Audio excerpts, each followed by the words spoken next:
It definitely does. I mean, repetition is how habits form. The 66 days number comes from one study that came out that found that on average, it took about 66 days to build a habit.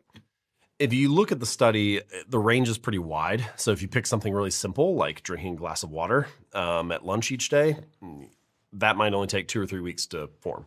If you look at something more complicated, like going for a run after work every day, that might take 7 or 8 or 9 months to form. And so I don't know that 66 days really tells you anything. It doesn't tell you that this is how long it's going to take for your habit to stick. I mean, the range is wide.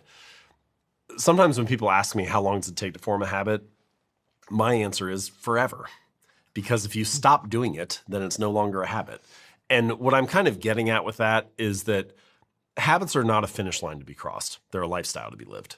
And so we approach our habits as if it's a finish line. Oh, let me do this 30-day cleanse and then I'll be healthy.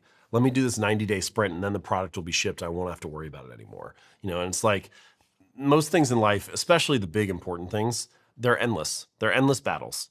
So just because you went to the gym yesterday earns you no bonus points for tomorrow. Like you still have to show up tomorrow. Just because you were a good spouse yesterday earns you no bonus points for tomorrow. You still have to be loving and caring again.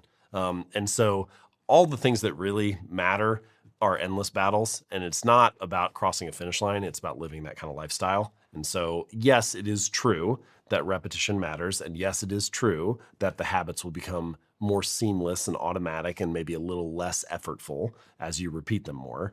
But that doesn't mean that you'll never have to think about them or worry about them.